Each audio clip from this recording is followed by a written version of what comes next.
you very much for that really warm set of introductions. I really have a great deal of affection for the Middle East studies community in India, not only because I've enjoyed meeting so many people, but because I've really been impressed at what I've learned from talking to people, from engaging with people, from reading what people write.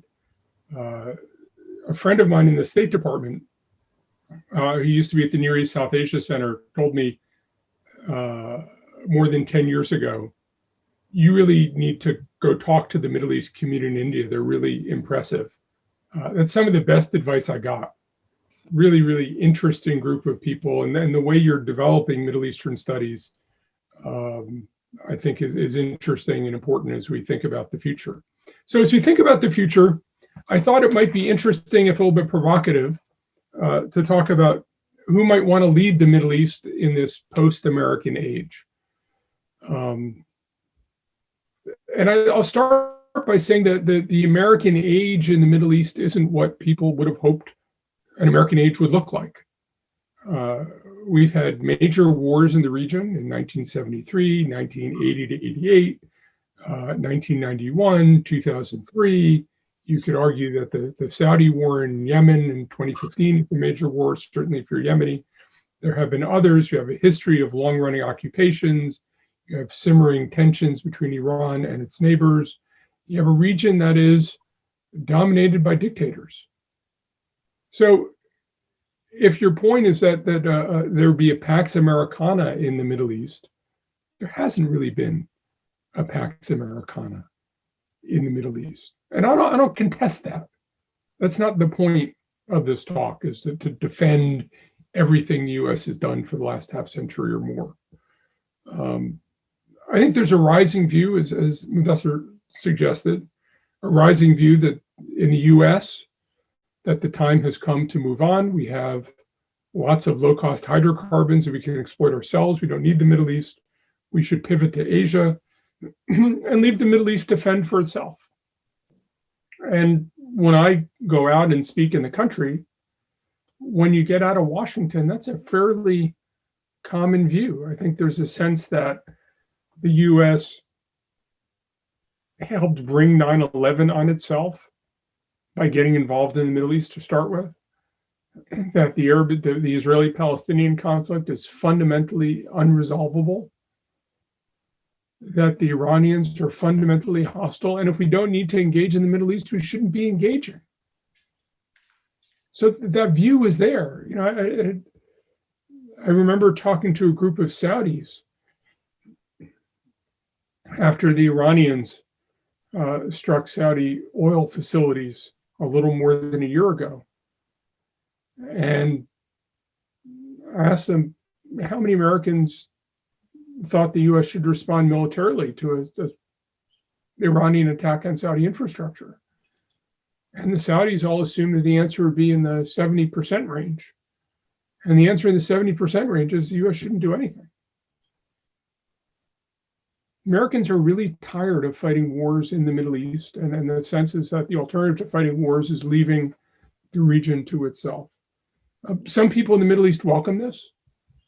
I think some people fear this, and some, as Muddassir suggested, some outside the region are concerned by what a post-US age in the region might look like.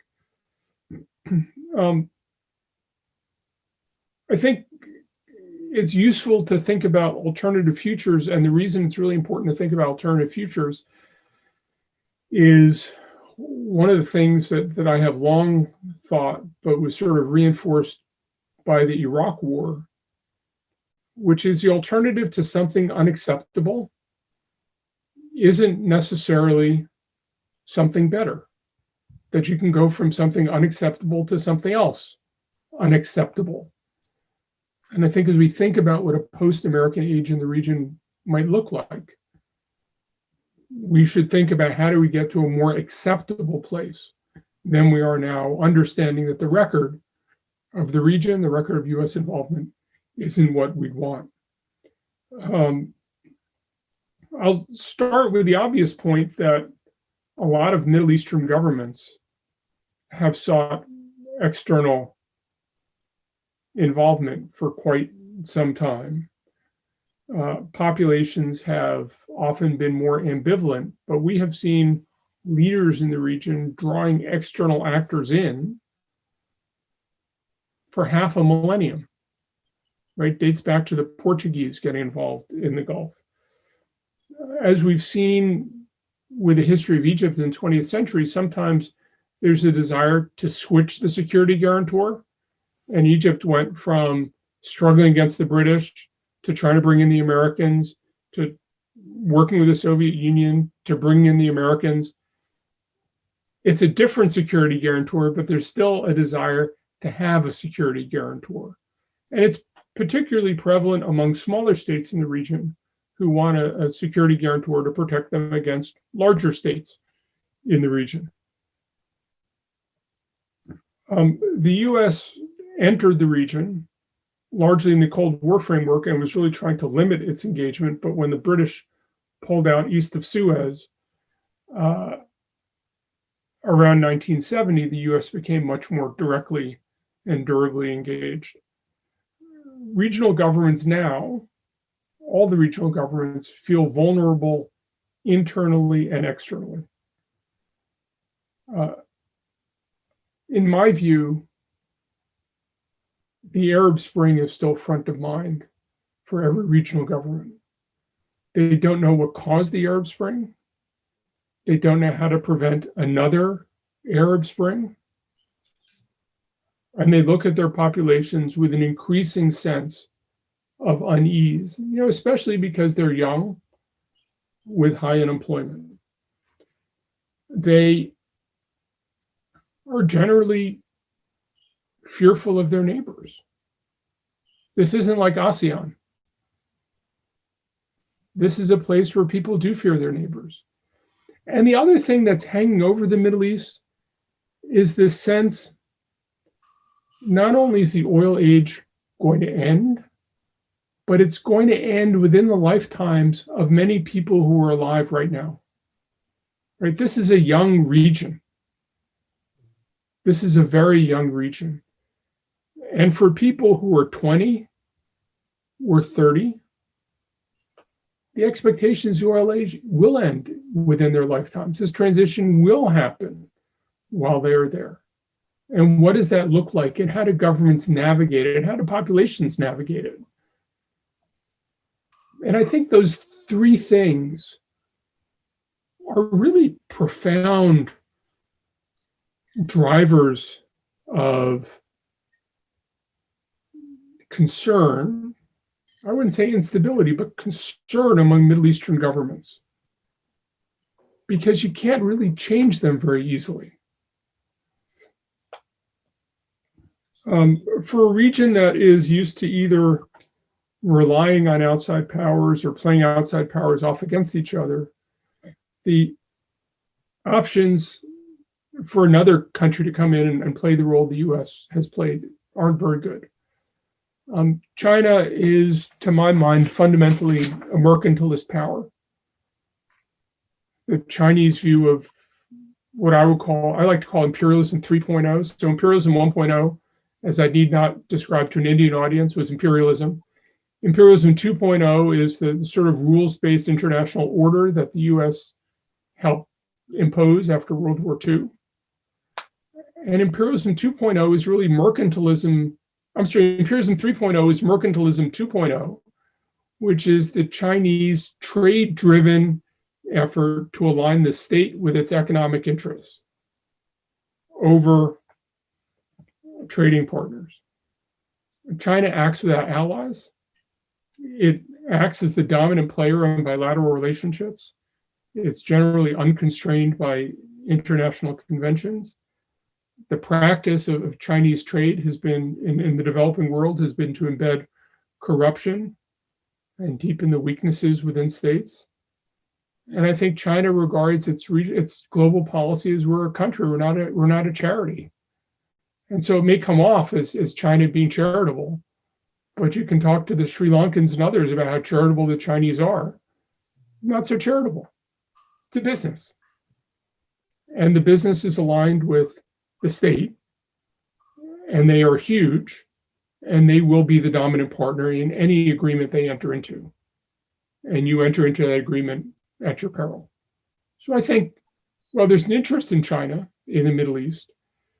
There's a sense that China is one of the few growing oil markets in the world and is driving a lot of global growth. There's a sense that China is a country that is ascendant, and it makes sense to align with China. I don't think anybody really wants to rely on China. That's one. Russia, not really an option. Russia is a relatively poor country for a great power. It's profoundly opportunistic in what it does. Russia doesn't try to shape things. Russia tries to find weaknesses and feed on weaknesses. It's not a constructor of international order. It exploits the international order. It finds seams. I don't think Russia is in any way interested or prepared to do a lot of things the US has done. There's always India. India's a rising power, but of all my Indian friends tell me India's internally focused. India hasn't really figured out a global role yet. It's still thinking about a regional role. And think about a global role, it's just not something India is prepared for governmentally, militarily, economically. India is still dealing with India. Europe is incapable of acting together without some sort of orchestrating outside power. And it's hard for individual countries to be consequential by themselves. They're just not big enough. And this is in a region where stuff is changing. You have a very ambitious government in Saudi Arabia, a very ambitious government in the UAE that are willing to both deploy forces and take risks and try to steer things in their direction. You have a government in Qatar that is willing to place small bets on things. Qatar is a country, as you know, with about 300,000 citizens. Sometimes in the past, it seemed to me that Qatar's foreign policy was sort of like a hobby for billionaires. It's not.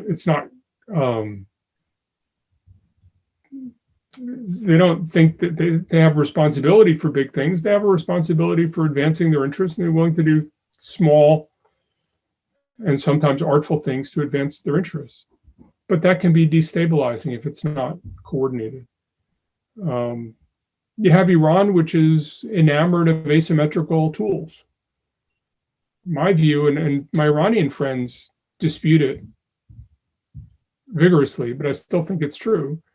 I think the Iranian government is preoccupied with its sense of weakness and is looking for asymmetrical ways to demonstrate that it's not as weak as people think it is. But it's hard to deal with people who are always dealing asymmetrically, and it's hard to persuade people working asymmetrically that they've lost something because they always think they're one long shot bet away from winning. And I think that's what the region's dealing with Iran.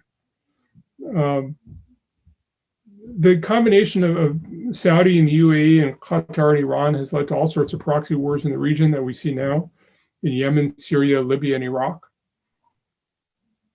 That's just where we are now.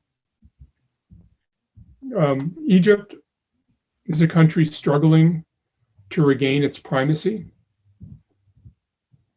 I spoke to a senior Egyptian yesterday. I think Egypt is still struggling to demonstrate the Egyptian role. But when I talk to other Arab leaders, they don't think there is much of an Egyptian role. It's not an Egyptian government role, it's Egyptian population role as a place of 100 million people in a sizable economy. It's not that they think the Egyptian government, the Egyptian military can really shape regional events like they could even 20 years ago. And then you have the very interesting thing that Professor Quamar has worked on, which is the rise of Israel as a regional player. Very interesting. I think in many ways, Israel's rise has been impressive, but I think it also has limits. We certainly see Israel reaching out to the Gulf in a serious way. I think one of the most interesting things happening is Israel's effort to reach out and reorder the Mediterranean. You're driven by its gas reserves. But Israel, I think, fundamentally can't be an organizing power for the Middle East. It doesn't have enough people. It doesn't have enough capability. It's not trusted enough. There's too much hostility. I think Israel is a factor, but it's hard for Israel to be a stabilizing factor.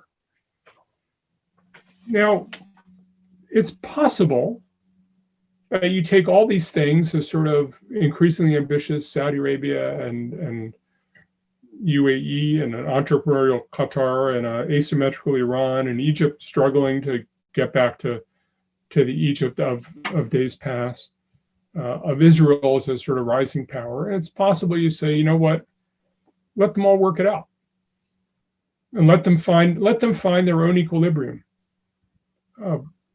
I think the three questions I would ask is, first, how long does that take? Second, what are the costs of that process? And third is, where do you end up? Do you actually end up in a better place than we are now? I think we are better off, frankly, reinventing the American engagement rather than withdrawing the American engagement from the region.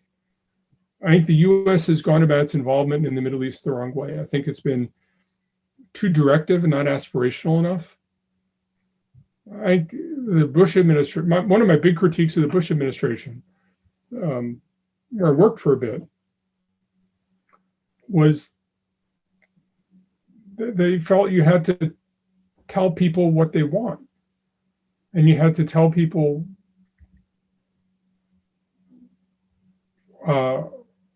what their aspirations were. I think people knew their aspirations. They didn't think the US was relevant to them. And I think the US has to do a better job aligning itself with the aspirations of both governments and populations. There's no question in my mind the US has been too military in its involvement in the Middle East. I think you've seen a lot of military leaders say the US has been too militarily focused on the Middle East at the expense of everything else. Former Secretary of Defense Jim Mattis said, if you don't give me more diplomats, you have to buy me more bullets. We had General Votel, the former US Central Command commander last February, saying we have to diminish the military component of US involvement in the Middle East. I think there's a consensus on that. Not a consensus on exactly what it means, but there's a consensus on the goal.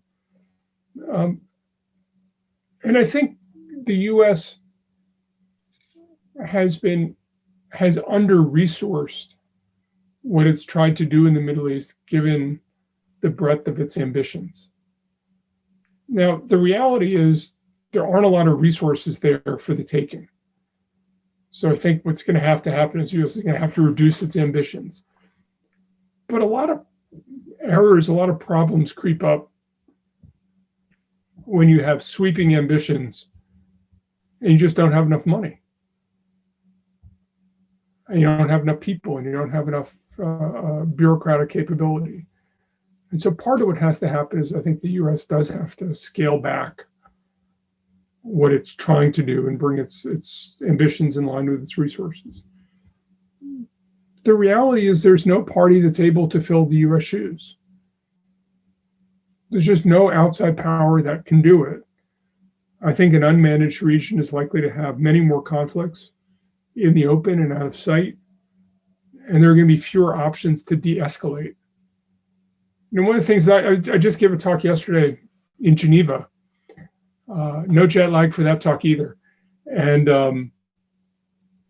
you know, when you think about the rivalry unfolding in the Mediterranean between France and Turkey and Israel, this is a place where the US could play a constructive role de-escalating.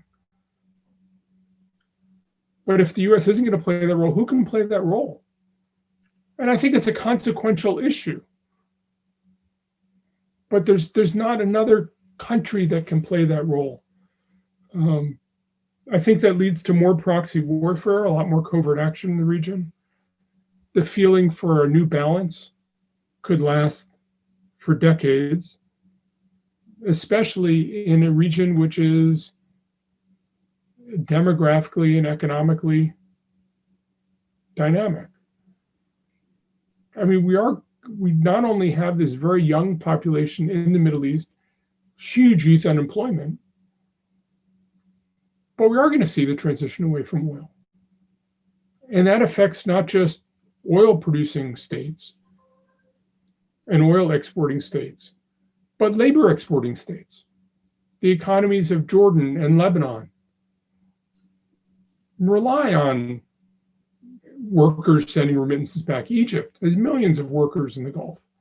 When oil prices go down, that hurts the entire region's economy. And we're going to have that in a sustained way. I think a disruptive Middle East is going to be disruptive to the world. There will be enough energy trade. There will be enough ways that this will seep out.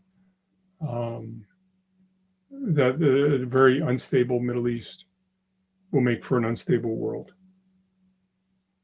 I think the U.S. priorities have essentially been right. U.S. has gone and has looked at the Middle East and said, we're interested in security, we're interested in economic growth and diversification, and we're interested in good governance. I think those are the right ambitions. Those are the right goals. I think those goals serve not just U.S. interests, I think they serve global interests. But it's clear to me the U.S. needs to broaden its partnerships. It needs to have others engaged. It needs to bring others along.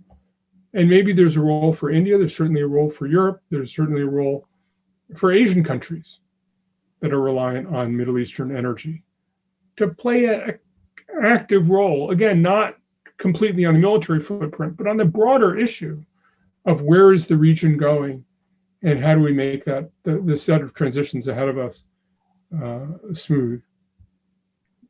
I think there's no question that the Middle East is going to remain very important to the world in absolute terms, even if in relative terms it diminishes in importance. And the challenges in the region are going to grow because the region is going to undergo a shift. I think this is a region, the one that we all look at so often, this is a region that needs partnership. It's a region that needs partnership.